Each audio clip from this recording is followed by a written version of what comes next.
Hello, good evening. I'm Lisa Smith. I'm in the English department. It's topsy-turvy night. I'm introducing. I know you're all insecure. Like, what's she doing? Special edition, Halloween week is what we're doing. This is Dr. Brian Clack. Would you like me to recite his degrees? We decided we would dispense with that. You can look us up on the website. Thank you for coming.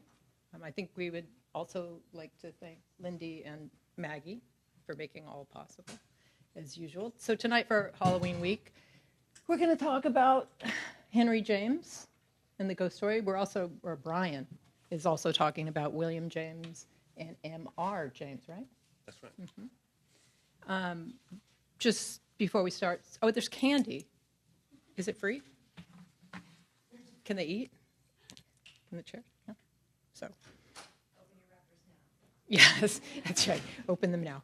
And before we start, I'd like you to know that I'm in fact wearing a Victorian governess costume. I believe that Brian is wearing a thin ghost costume. Is the title of his talk. So, right? It's true. It is true. Yeah. So, hello. Do I have to point it at this thing, or is it just? Just go. There it is. Okay. So, this is mine. I'm going to be talking about Turn of the Screw, which is if you haven't read it, you really ought to read it. It's a fabulous, fabulous book. It's scary and strange. It's quite short. You could read it for Halloween week if you wanted to. There's a lot of adaptations of it. This is a 1961 film called The Innocents, which The Guardian calls its number 11 on its top horror movies. I know, I haven't seen it, but there it is. So, as always when I went to write about this, I really love it. I love it a lot as a book. And it's 90-some pages. I'm not even sure it's 100 pages. There's so much to say about it that I couldn't do it. So I'm, endlessly sorry that I didn't get as much in here as I would like to. So it was published in 1898, and it was serialized in 12 installments in Collier's magazine. It was a big hit with not critics, but with regular people, which Henry James was very pleased with because he had been humiliated on the stage. A few months earlier, he wrote a play and he got booed off the stage. And he didn't take that very well. So he wrote this, and he called it his pot boiler and his little jus d'esprit. Critics were mixed in their condemnation of it. Here's some things they said about it. This guy called it a masterpiece. These are all from 1898, 1899. The story is distinctly repulsive. I like that one. The Turn of the Screw is hopelessly evil. The most hopelessly evil story we have ever read in literature. This is my very favorite one. The little girl feels lesbian love for the harlot governess, and the little boy feels pederastic passion for the corrupt manservant. He may not be wrong, actually, which is what makes it particularly funny. But anyway, so interestingly, the story was suggested to him by the Archbishop of Canterbury at a dinner party, he says. So James, and I think Brian may talk about this, like a lot of Victorians, was interested in spiritualism, as was his brother, William, and I think their father before them with Swedenborg, yeah. I think James never went to a seance, but I think William did, no? Yeah, so, and I think the thing about that, and Brian can also speak to this, I think that spiritualism, that Victorian spiritualism, is connected to the sort of burgeoning studies in psychology and psychoanalysis because, it's not really a great leap from the ghost outside to the ghost inside. So I'm talking about children for a second. What was one of the things, not here, and this is so it just doesn't really fit. But this is HarperCollins, and it just came out. So I bought it because it's so great. I was so excited to see it.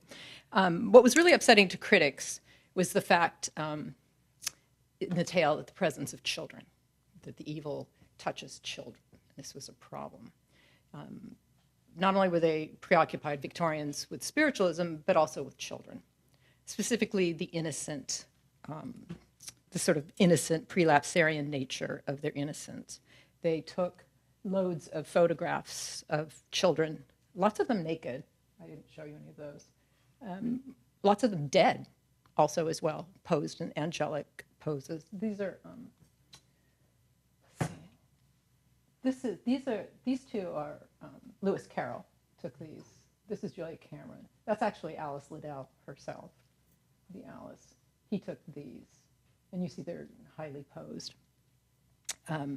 All this, so, and they present them, and I didn't show you any of the sort of what we consider suggestive. They took them very seriously and thought they were just deeply sentimental.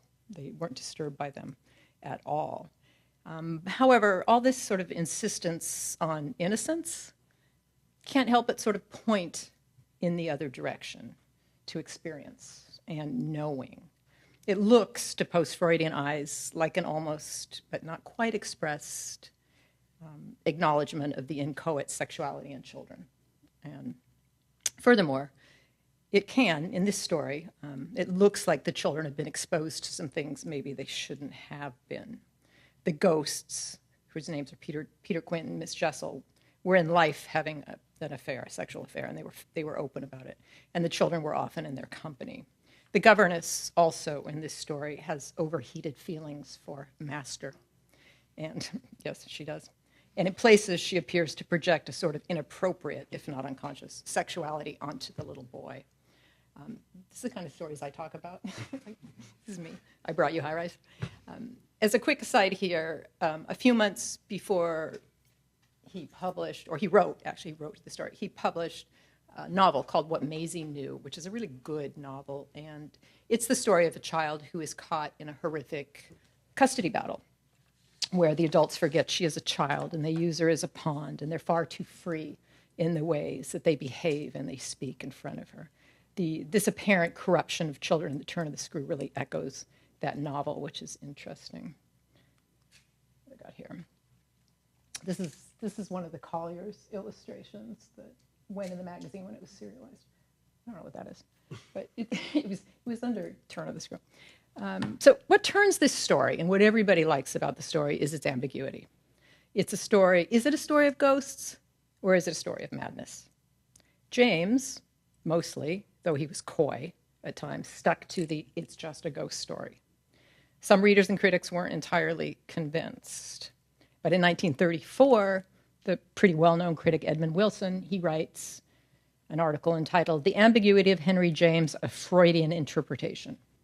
And he cites the male ghost on the tower, the female ghost by the lake, Freud, stuff like that. He doesn't do the castration thing, but close. So, and this causes a literary firestorm, if there is such a thing. And no one has ever read the story the same way again. Everybody's built on it. Certainly, for us, I think, in our post-Freudian world, it's almost impossible to read the story without seeing the subtext.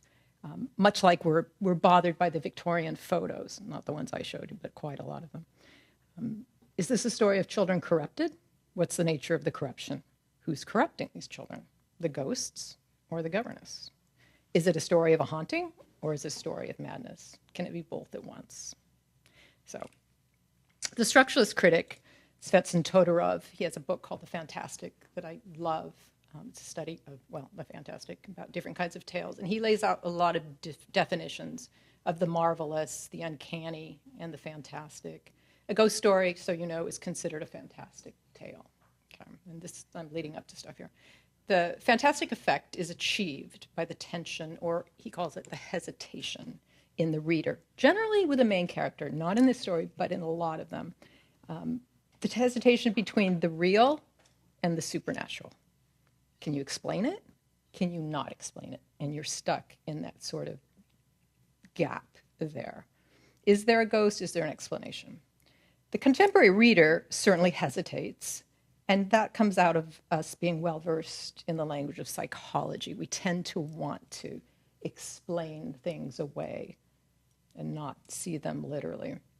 The uncanny is also part of the fantastic tale. And I want to describe how I'm using it so I don't step on anyone's Freudian toes. Also, I think it might be trademarked, Brian Clack, the uncanny.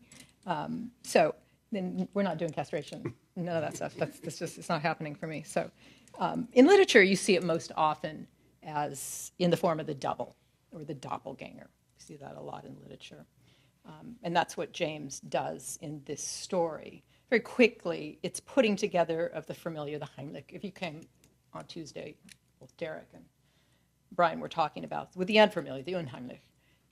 Again, that strange gap between something that's very familiar to you and something that's unfamiliar. So, for example, if you think of robots, and this is a big trope, right? If you think of robots, either metal ones or Japanese robots with silicone skin, if you've seen these, they move and they blink and they smile. And they're horrifying in every sort of way. And the horror comes from the fact that they look like a human, they move like a human, they seem like a human, but they're not a human, and you know they're a machine.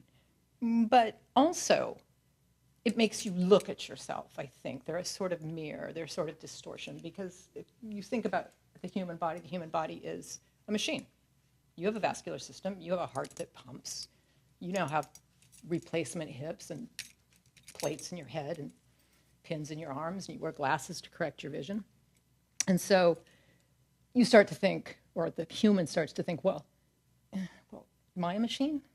If I'm a machine, and they're a machine, and who's a machine, and why am I not a machine, and what makes me human? And that's the question. That's what science fiction exploits that all the time. Well, the question is, you think you're human because of the ghost in the machine, but then you think, well, is there a ghost in that machine? And so I think, so this thing with the uncanny, and I think James plays with, is this, it's a reflection. It reflects this back on ourselves. So I'm going to give you a really quick synopsis of this story so you understand what's happening if you haven't read it. So it begins on Christmas Eve. It's a Christmas Eve gathering where they've decided to tell ghost stories, because apparently English people do this. Yeah, I know, it's real. One guest says he's heard an awful story. And he says it's made more so because of the presence of a child. Then another guest called Douglas, he says, well, yeah, that's bad, but what about if there's 2 children? He knows one about 2 children. And he tells them he knows such a story. And this is what he says about it. He says, it's beyond everything. Nothing at all that I know touches it. For sheer terror, the narrator says. For general uncanny ugliness and horror and pain. This is what you people do at Christmas Eve. Yes, sounds so fun. So the story goes. It's very basic. So there's this very young, naive woman. She goes to London to interview for a governess position. Her employer, who she henceforth then calls Master, he owns a substantial country house with a full staff he rarely visits, where he has ensconced his orphan niece and nephew, Flora and Miles, approximately 8 and 10 years old. The latter child is going to be away at school, supposedly.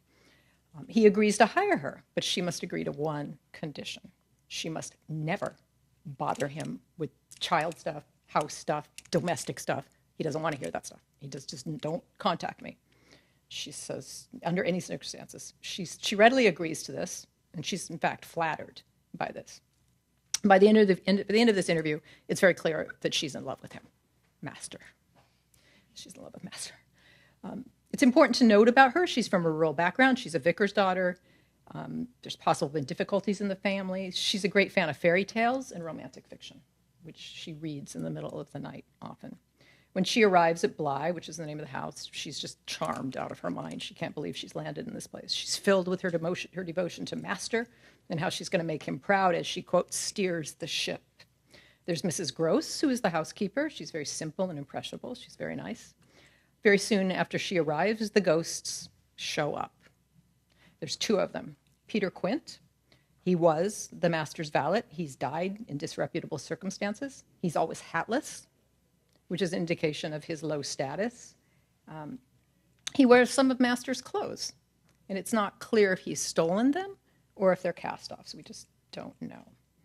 Miss Jessel is the second one. She's the former governess who has died, and no one seems to know why.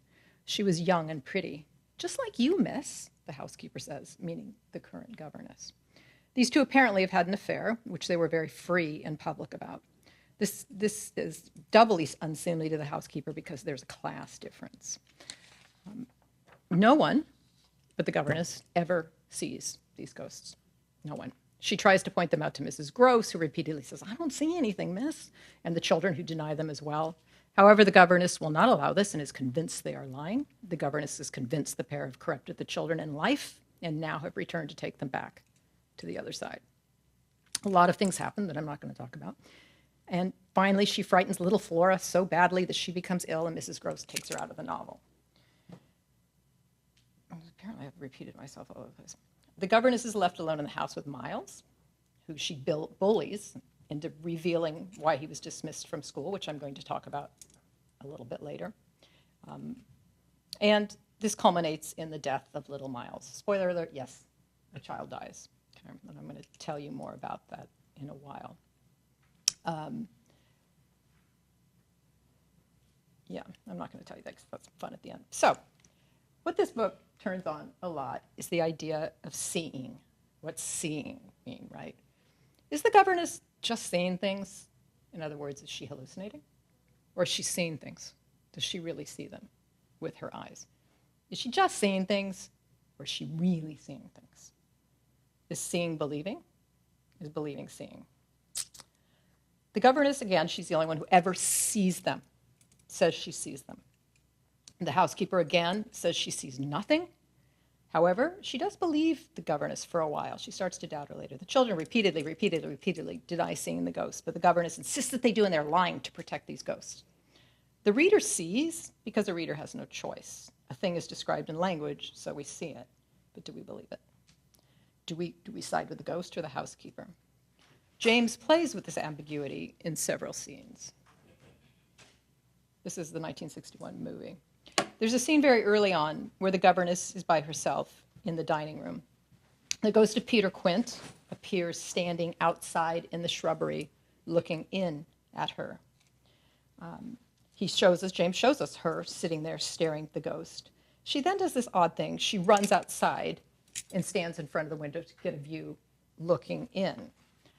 This is odd. Does she wonder what she looks like? We don't know. At that very moment, Mrs. Gross, the housekeeper, comes into the room, sees the governess standing in the shrubs, looking in the window at her, and is, of course, startled because it's weird. The uncanny effect is created by the familiar, the governess, but she's standing there all out of context in the shrubs, staring in the window. She appears to Mrs. Gross as a ghost. The reader is creeped out, I think, less at the thought of a real ghost and more at the very, very strange behavior of the governess. Seeing things through a window, a physical barrier, and this happens repeatedly in the novel, I think it becomes a sort of representation of the hesitation, the realness, supernatural, this world, that world. I think what's important here is the governess is doing a weird impersonation of a ghost. Is James? Could he be suggesting that she is both governess and ghost? In another scene, the governess goes into the schoolroom and she sees Miss Jessel, her predecessor, sitting at the school table. This creates the uncanny effect in the reader because it's a doubling of the governess. There are two governesses. Miss Jessel, the ghost, is in the live governess's chair in her role. We expect to, and we have seen, our governess in this exact place. And so for the reader and the governess, because we're in her head, we feel as if we are seeing her from the outside, as she must also see herself sitting in that chair. Doubling is uncanny because it most closely overlaps the familiar and familiar. It's a governess in the governess chair and the schoolroom, but it's not our governess. There is that hesitation. And so by overlaying a doubt or another picture, we doubt what we see, by which we mean what we understand. If the ghost is there, fine, that's scary. If not, the governess has dissociated, and she's the ghost that's haunting the house. Whether it's her or Jessel, Miss Jessel, either way, these children are in danger here. The second time the governess sees Miss Jessel by the lake, because that's where girl ghosts hang out, she tells Mrs. Gross that the ghost fixes on the child with her eyes. She fixes her, and she's full of fury, of intention. Interestingly, the ghost does not make contact, the governess, Miss Jessel, ghost, does not make contact with our governess. She never gave me a glance, she says. And that's when she knows. She just knows that she's come to get the child, Flora, to take her back. Furthermore, she tells the housekeeper, that's what Flora knows. It's a nice echo there of what Maisie knew in his other book. If we follow along with this doubling idea, here the fact that the two governesses don't make eye contact feels significant. Again, the governess is seeing herself from the outside, dissociating, and she knows what she knows because they're one and the same. And if that's true, then our governess of the story, not the dead governess, is the one who wants to harm the child. What do we got here? Oh, yeah, that's a good one. In the last scene of the story with the governess and Flora, we haven't even got to Miles, they are by the lake. Again, the governess sees her counterpart, Miss Jessel. That's Miss Jessel. She knows, as always, that she's there to get the child. She insists, our governess insists that the child look, that she see her former governess, and that she admit that Miss Jessel is truly there. She is there, you unhappy thing. There. You know it as well as you know me. Poor kid. It's just terrifying. It's absolutely awful. Here, if we follow this idea again of the doubling and the dissociation, as in the last examples, the governess has cast herself in two roles. She's both the protector and the predator here. Crazy governess, crazy ghost, either way, scary. Mrs. Gross at this point has just had enough. She declares to the child, "She isn't there, little lady, and nobody's there, and you never see nothing, my sweet. How can Miss Jessel, when poor Miss Jessel is dead and buried? We're going home." Child gets sick, Mrs. Gross takes her, and they leave the novel. Okay. In several scenes, I think this is kind of worth noting, with the children and the ghosts, the children have their backs turned to the governess so that they are facing the ghosts. And this is sort of effective for the reader because we can't see their faces. So, we can't see their expressions. We can't judge for ourselves whether they're looking, whether they're seeing. They could just be, playing or whatever they're doing. We don't have that idea that they're fixed on something. It also, the back's turned also creates a distance. It's like the window. It suggests there's a foreground. It suggests a beyond or an over there, a realm of ghost, a space that you have to cross. So there's another kind of seeing at work here too. There's also seeing as in understanding. Like, I see, I get it. There's a great absence of information given us all the time. The governess tells us, whatever I had seen, Miles and Flora had seen more. Things unguessable and terrible. What things? Yeah. What things? We don't see them. We don't know. An illustration of this and a major plot point concerns a letter. Before Miles arrives, after the governess has arrived at Bly and before he gets there, Master forwards a letter from Miles's school because, he doesn't want to be mixed up in this domestic stuff. And so she opens it, and it turns out Miles has been dismissed from school. He's been expelled. No reason given. Now, someone a little more enterprising might just have written to the school and said, did he not pay the bill? Or what's wrong here? She doesn't. She's shocked. And she just, her need to know basically almost undoes her in this novel. She keeps grabbing the housekeeper and saying, is he bad? Is he bad? She says this over and over, is he bad? Have you ever known him to be bad? Is he a bad boy? Do you like them bad? She actually says that, do you like them bad? And is he bad? Is he bad boy? Over and over and over again. Finally, by the end of the novel, in the very sort of last scene, she's just in this fever pitch. She's just in a mania to know the answer of why did he get sent down from school.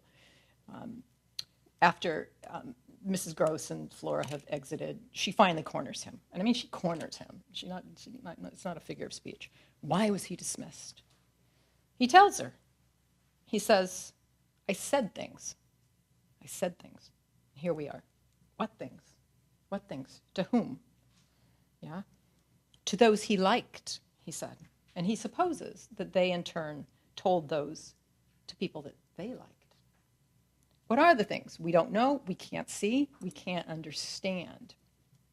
This reason, once revealed, can either confirm the sinister. Miles has been corrupted by Quint in a deep and unsettling way in the past when he was alive, is what I mean by this. Or maybe now in the present when he's a ghost, that's true too. Or in a more real world way, maybe hanging around Quint, who was kind of vulgar. He learned some grown-up stuff and he repeated it at school. Who knows, right?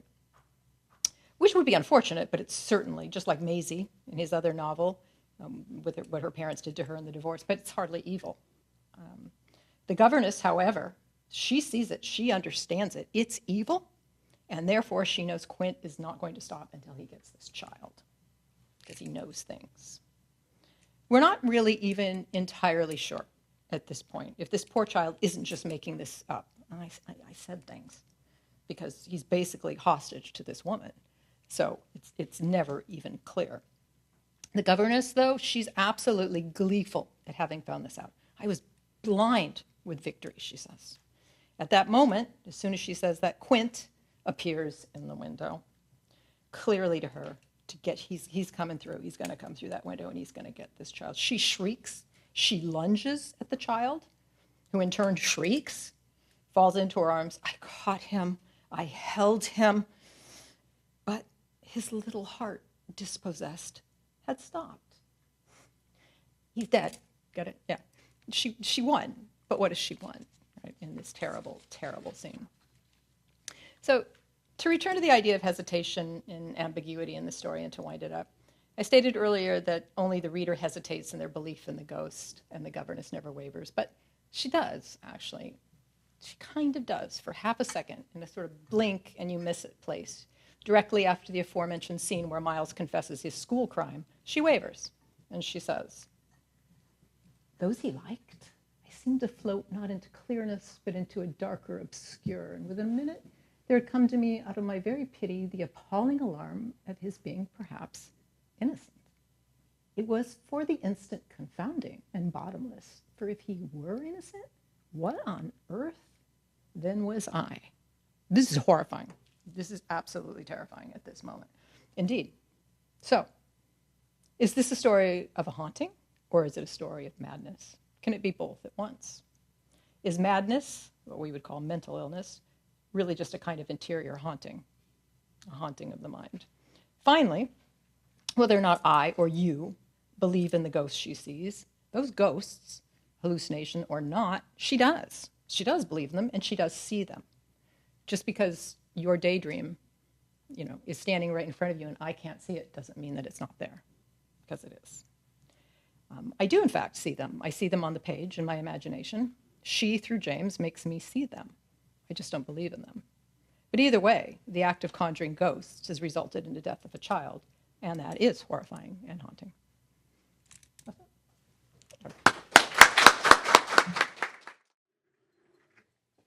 Thank you, Lisa. You're That's welcome. fantastic. It is true, as you were saying, back in England, Christmas Eve is a time traditionally where we do tell ghost stories to each other. It's a big tradition, which I think would be well imported here. So many ghost stories are told on Christmas Eve, and the literary ghost story writers usually set these things on Christmas Eve, as does one of the writers I'm going to think of here. As the title of this talk suggests, my aim here is to think about the idea of the ghost's thinness as this appears in the work of three distinct writers with the surname James. The novelist Henry James, who we've just been hearing about, his brother, the psychologist and philosopher William James, and in the middle here, that most preeminent of ghost story writers in the English language, M.R. James. Thinness appears in each of these in rather different ways, but in all cases has a markedly uncanny and disconcerting effect on the reader, and in combination serves to articulate a picture of the unnervingly attenuated character of the ghost's being.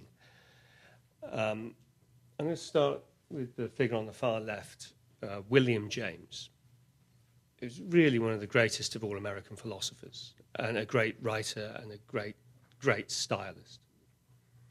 And in two of James's books, The Principles of Psychology, and perhaps more famously, The Varieties of Religious Experience, James devotes space to discussing an odd perceptual experience reported by a blind man called Mr. P.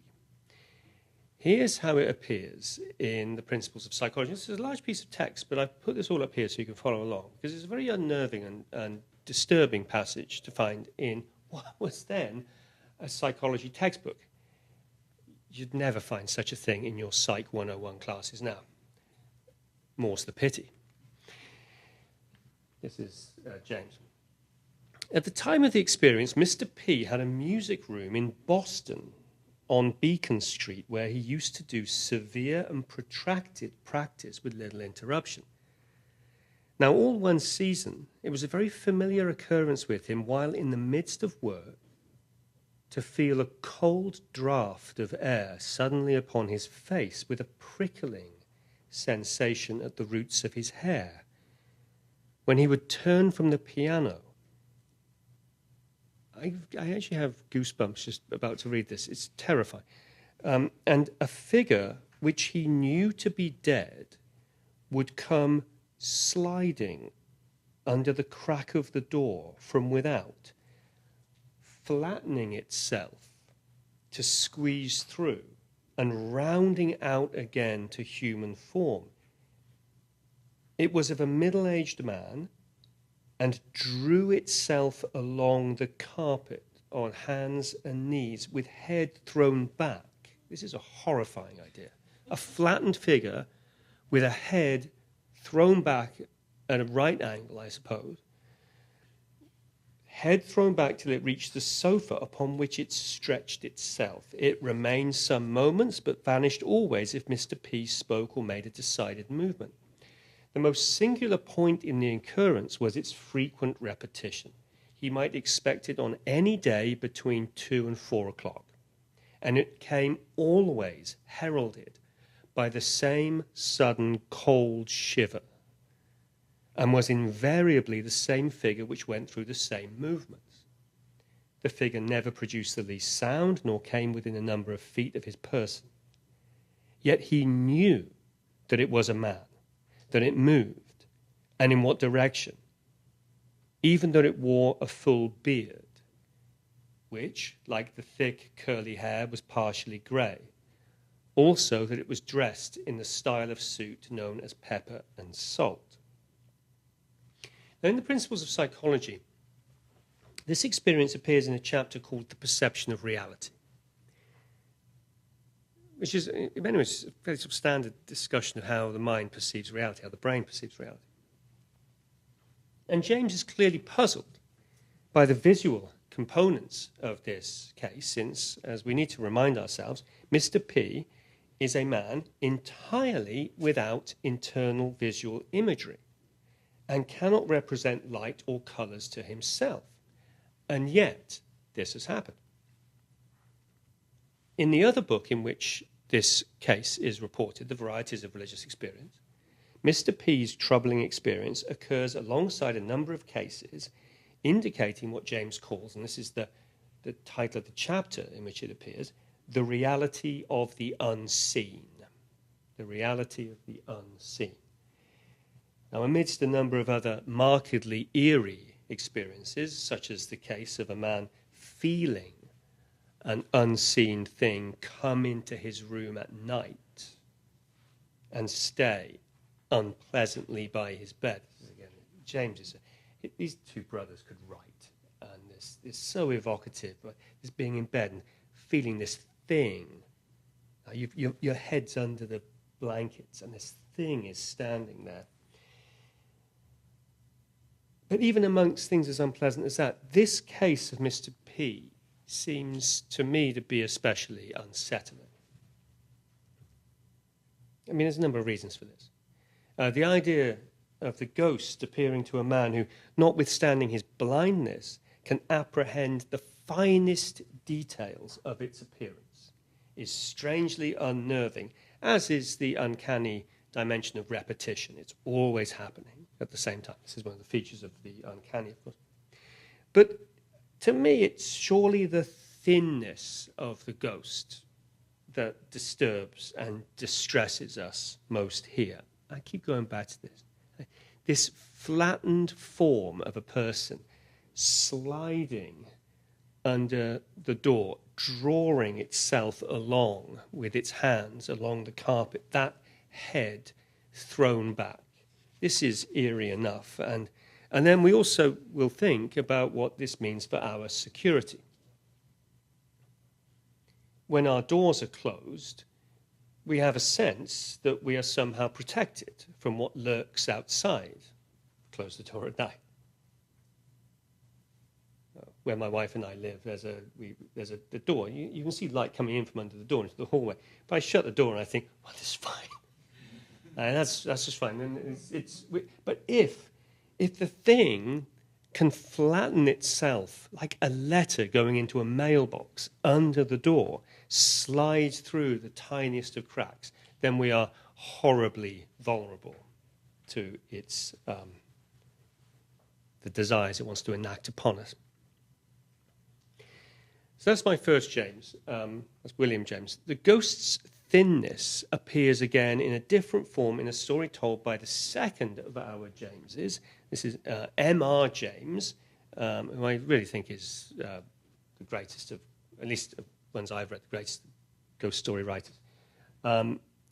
Indeed, the very title of my talk is inspired by the title of one of James's collections of stories, first published in 1925, A Thin Ghost and Others.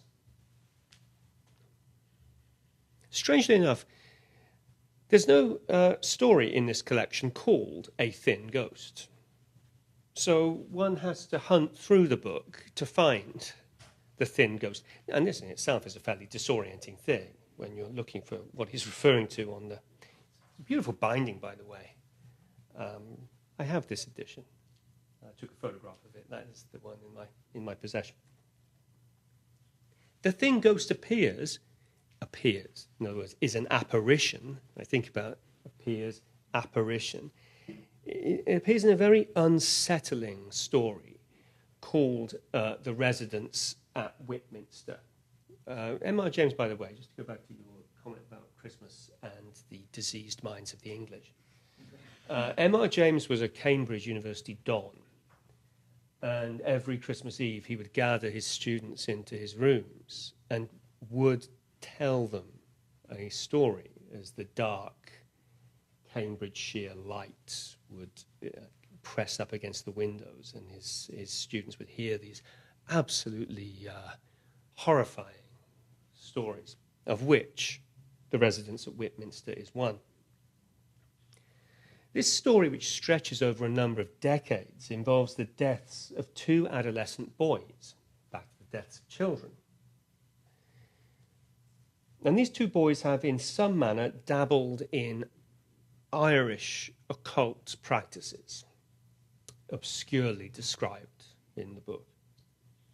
Both deaths occurred at the dean's residence at the church at Whitminster. And many years later, the spectral traces of the more sinister of the two dead boys, Lord Saul, appear, and they appear in a horribly thin form.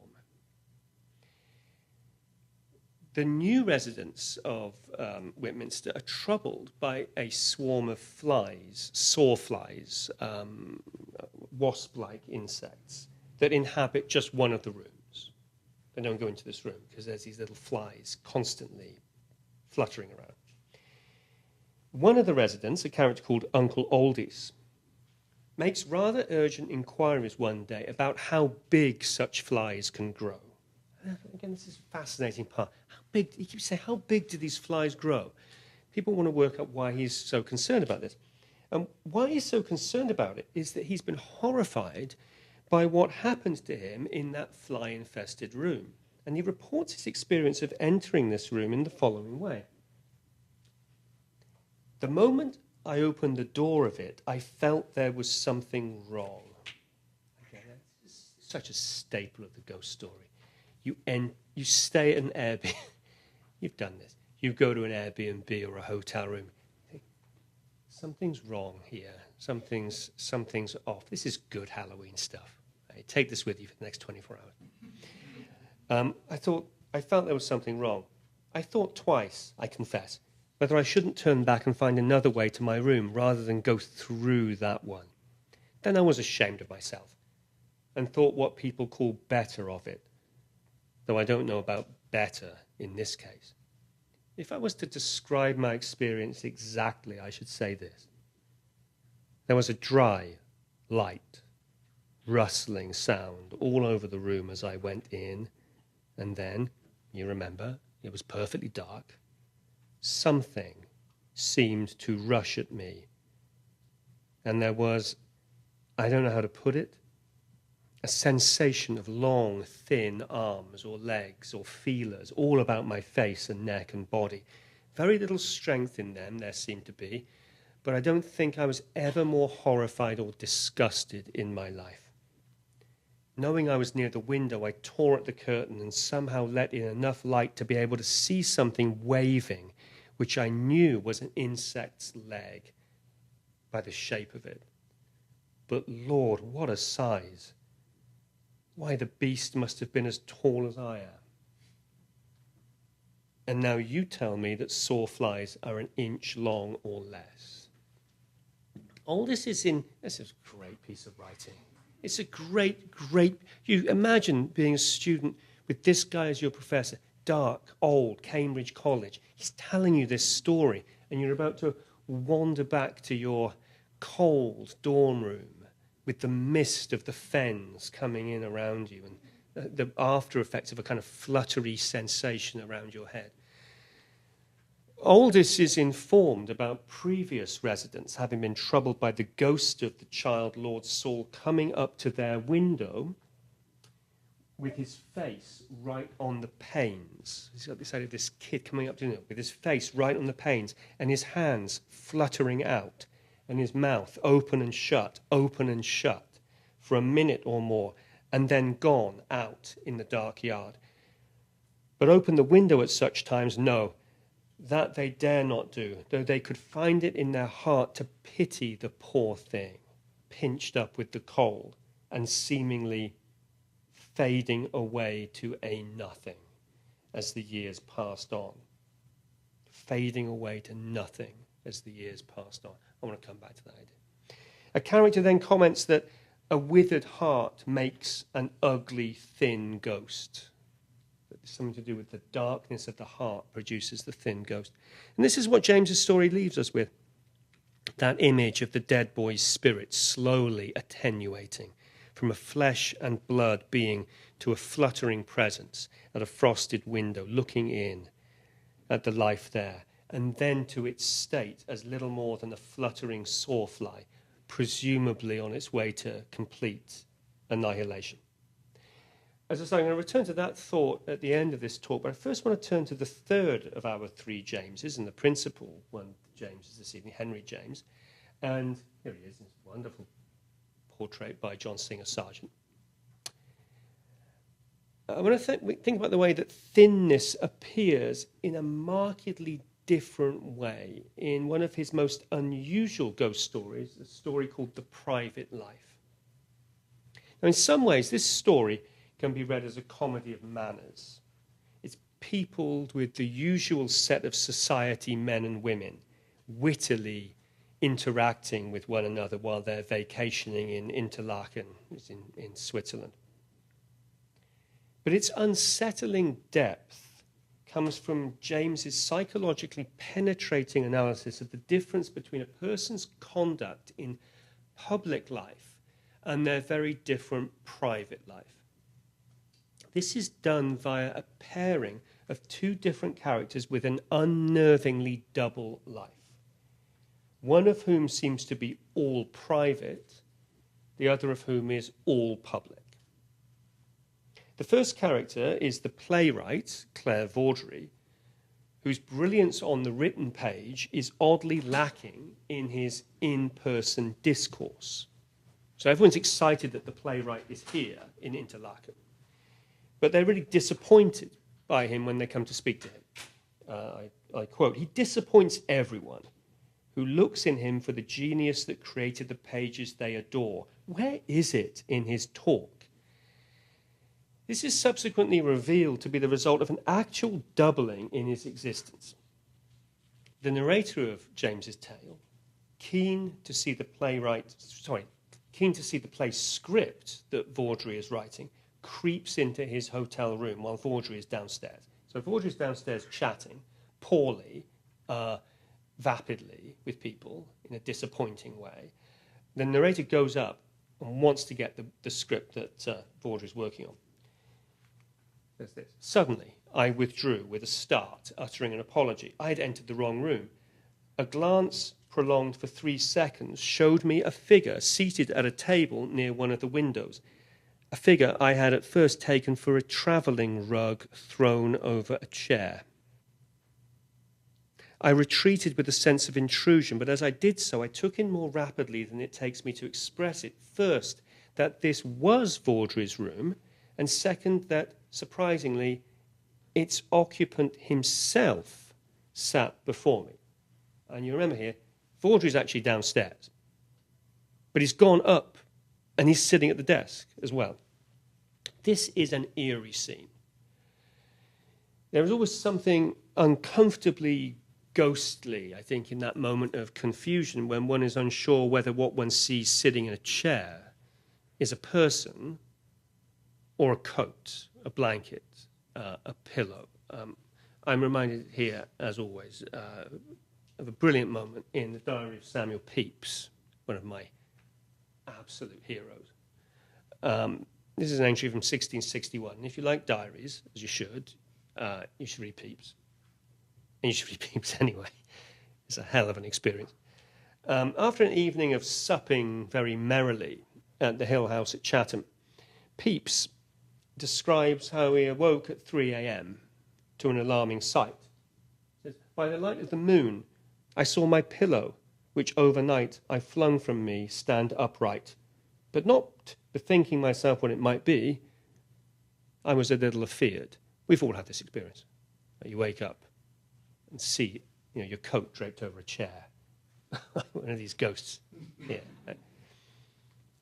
We can supplement this little anecdote with Thomas Rowlandson's caricature, The Effect of Imagination, a gown metamorphosed into a ghost. I rather like this. This representation of the temporary shock one feels when a mundane object, in this case a gown hanging out to dry, is misidentified as something spectral. Anyway, to go back to the private life, the narrator of the story deduces that Vaudrey's existence is a split one. Two of him. There's the rather shallow figure who converses disappointingly in the Alps, and the shadowy, non-social double scribbling brilliantly away in a darkened room. He says, there are two of them. There are two of them. One goes out, the other stays at home. One's the genius, the other's the bourgeois. Now, James's reverse instance of doubling takes place in the character of Lord Mellifont. Unlike Vaudrey, Mellifont is perfectly at ease in society, dazzling even. He had, James tells us, a costume for every function and a moral for every costume. And his functions and costumes and morals were ever a part of the amusement of life for an immense circle of spectators. This guy exists to dazzle people in company. It begins to dawn on the two principal characters of the tale. There's this narrator and a character called Blanche Adney, a sparkling society woman and actress. It begins to dawn on them that Mellifont is the opposite type of Vaudrey. Whereas Vaudrey is double, Lord Mellifont isn't even whole, they say. He was all public and has no corresponding private life. That's what the title of the book is about, the private life. This person has no private life. Blanche suspects that Mellifont only exists when he is in company, when in the middle of a social occasion, when dazzling guests with his wit. But then how do you test this hypothesis? Blanche says, You must take him unawares. You must go to his room. That's what you must do. If I was elated by the way our mystery opened out, I was also pardonably a little confused. I should go there when I know he's not there, when you know he is there. And what shall I see? You won't see anything, she cried. Mellifont is never there until called into activity by a social crowd. Blanche, for example, tells how she was expecting to find Mellifont in a particular place. Finding it unexpectedly empty, she called out his name. And she says, as soon as my voice rang out, as soon as I uttered his name, he rose before me like the rising sun. And after these social appearances, Mellifont just disappears.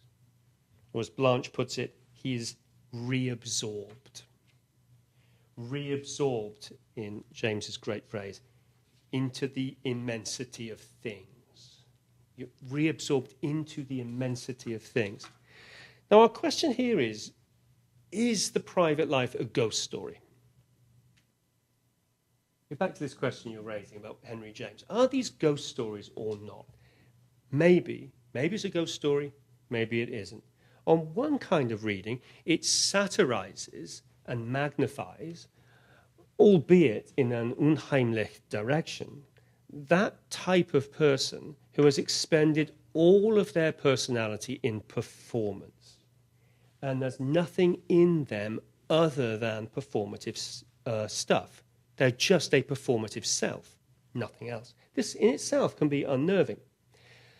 I've been for some time now haunted. It's, again, that word, I'm haunted by something. I'm haunted by the account given by the actress Britt Ekland of her, by all accounts, sad 4-year marriage to the great comic actor Peter Sellers.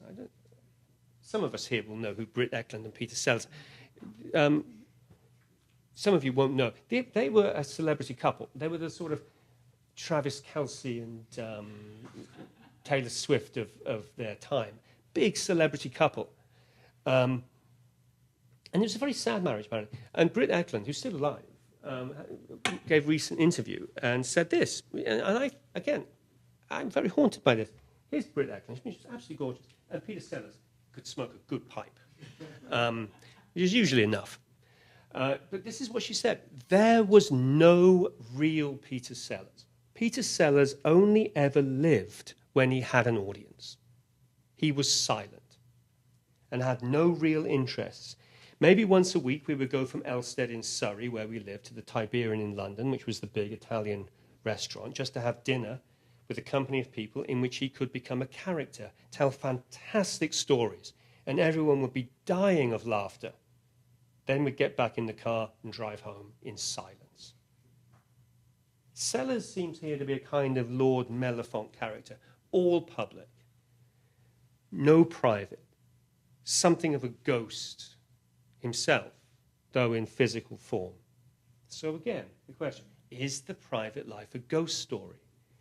It's part, I suppose, of the genius of Henry James, as we heard from Lisa, that the reader remains unsure as to whether one is dealing with ghosts or with unsettling, though entirely mundane, aspects of the human condition. But if we stick with the ghost proper, James is brilliant in evoking, well, what we might call the horror of the unexpectedly empty room. When you think about that, the horror of the unexpectedly empty room. I remember a nightmare I once had of hosting a party at home, lots of people, and then looking around to see that everyone had in an instant vanished. The fear that accompanied that impression of the unexpectedly empty room, and then in a physical sensation in the dream, feeling a small cold hand reach out and grasp my hand. Elements of the ghost story are there in that dream.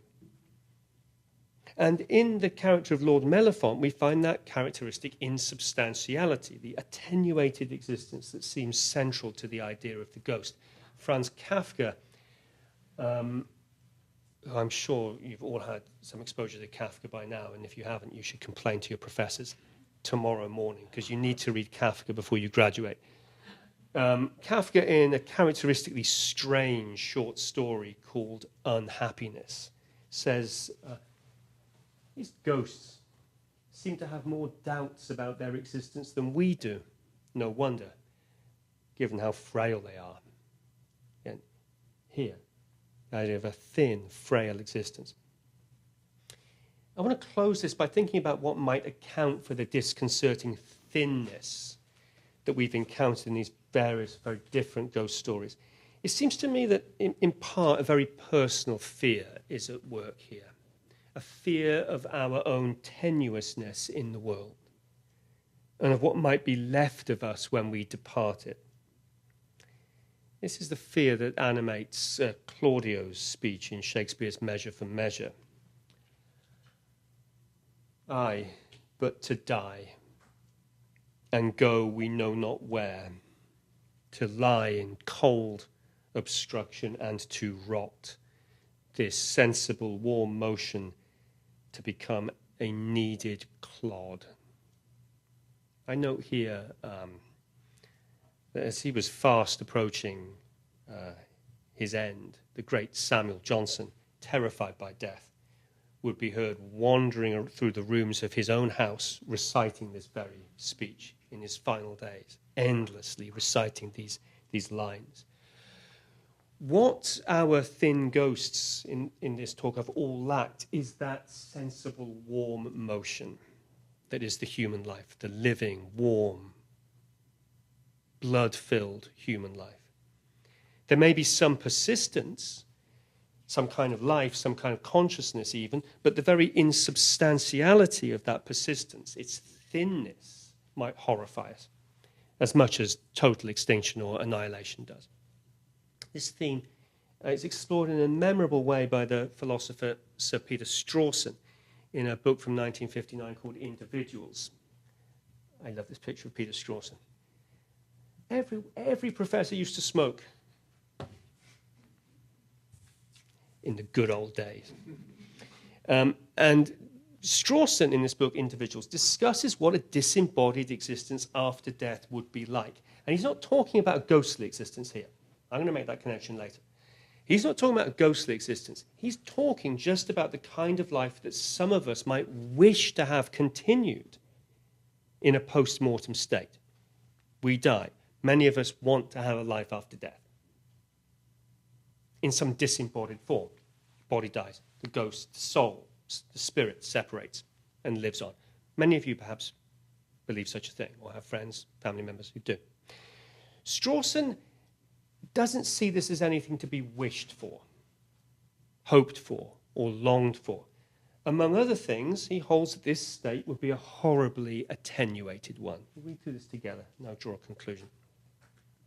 In order to retain his idea of himself as an individual, Strawson says, the afterlife person must always think of himself as disembodied, as a former person. That is to say, he must contrive still to have the idea of himself as a member of a class or type of entities with whom, however, he is now debarred from entering into any of those transactions, the past fact of which was the condition of his having any idea of himself at all. Since then he has, as it were, no personal life of his own to lead, he must live much in the memories of the personal life he did lead.